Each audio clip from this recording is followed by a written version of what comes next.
अपना पूरा जीवन किस काम को दे दिया?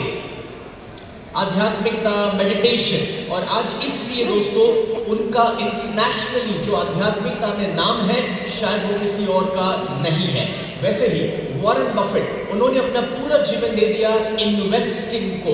और इन्वेस्टमेंट की दुनिया में आज वो जो कर पाए वो पूरी दुनिया में कोई नहीं कर पाया, क्योंकि इस इंसान ने अपने जीवन के 50 से 60 साल बस एक ही सब्जेक्ट को दे दिए और वो था इन्वेस्टमेंट। दोस्तों मुझे बताइए, मोदी जी ने अपना पूरा जीवन किसमें दिया? सोशल सर्विस या पॉलिटिक्स में, और इसलिए आज वो उस ऊंचाई पर है। मैं आपको ये सारी कहानियों से, एग्जाम्पल से क्या बताना चाहता हूँ?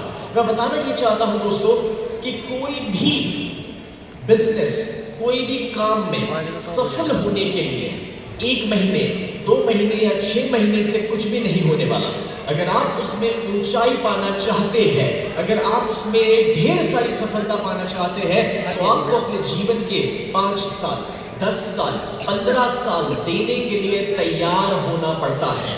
आज दोस्तों आरसीएम के इतिहास में जिस जगह पर हम बैठे हैं, जितने लोग यहाँ पर बैठे हैं, और कुर्सियां अब दोस्तों जगह नहीं है, काफी सारे लोग खड़े हैं, जमीन पर बैठे हुए हैं। ये इतिहास अगर जय नारायण साहब ने बनाया है तो ये सिर्फ इसलिए पॉसिबल हुआ है क्योंकि उन्होंने अपने जीवन के 22 साल दे दिए हैं आरसीएम। और ये मैं आपको इसलिए बता रहा हूं दोस्तों क्योंकि दूर बैठकर सपना देखना बहुत ही आसान है, मगर अगर स्टेज पर आना है तो आपको भी अपने जीवन के वो 5 साल, 10 साल, 15 साल देना जरूरी है। इसके ऊपर से छोटी सी कहानी आपके साथ में शेयर करता हूं। दोस्तों एक बार एक किसान थे, और ये जो किसान थे उन्होंने अपने खेत का सारा काम अपने बेटे को सौंप दिया। अब वो बूढ़े हो चुके थे, बच्चे को सारा काम सौंप दिया। बच्चे को खेत में काम करने के लिए सबसे बड़ी दुविधा ये थी कि उनके पास पानी नहीं था। तो उन्होंने क्या किया, खेत के एक कोने में जाकर के कुआं खोदना शुरू किया। 50 फीट की गहराई में गए, पानी नहीं मिला। लगा कि मैंने गलत जगह पर कुआं खोदा है। अब वो दूसरे कोने पर गए, वहां पे जाके कुआं खोदना शुरू किया। वापस 40-50 फीट की गहराई में गए, पानी नहीं मिला। उनको लगा यहां पर भी पानी नहीं है, तीसरी जगह पर गए और तीसरे कोने में जाकर भी कुआं खोदा, वहां से भी पानी नहीं मिला। अब वो अपने पिताजी के पास जाते हैं। अपने पिताजी के पास जाकर के कहते हैं कि पिताजी, खेत में पानी की जरूरत है, पानी के बिना मैं कुछ नहीं कर पाऊंगा। मुझे 3 जगह पर कुएं खोदे मैंने, लेकिन कहीं से भी पानी नहीं मिला है, मैं क्या करूं? अब दोस्तों ये नौजवान था, उतना समझ उसकी तजुर्बे से बाहर की बात थी ये।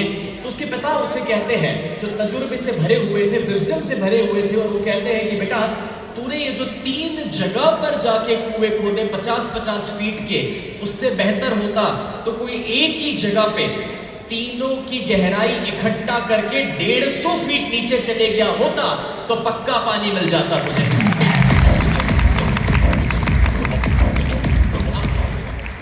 ये जो 3 कुएं की कहानियां हैं, उसमें से मैं आपको जो समझाना चाहता हूं बहुत ही सिंपल है।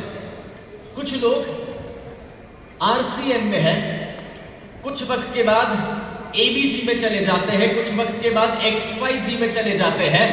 हर 6 महीने में, हर साल में अपना काम बदलते रहते हैं। आज ये नौकरी कर लेता हूं, आज वो धंधा ट्राई कर लेता हूं। हर दिन आपको नए आइडियाज देने वाले लोगों की कमी नहीं है। जब आप यहां से बाहर निकलोगे ना, ये गेट के बाहर, ऑडिटोरियम के गेट के बाहर भी कुछ अपना मार्केटिंग करने वाले लोग खड़े ही हैं आपको कार्ड बांटने के लिए कि हमारे साथ जुड़ जाओ।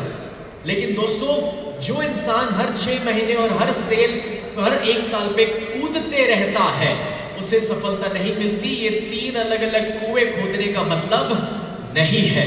अगर आज आरसीएम के साथ जुड़े हैं तो उसी में आने वाले 5 साल, 10 साल उतनी गहराई में उतर जाओ। अपने जीवन का मैक्सिमम टाइम और एफर्ट इसी को दे दो कि जिससे जब 5 साल और 10 साल के बाद पीछे मुड़कर देखें तो अगली बार हम वहां ना बैठे हो, अगली बार हम यहां पर हो।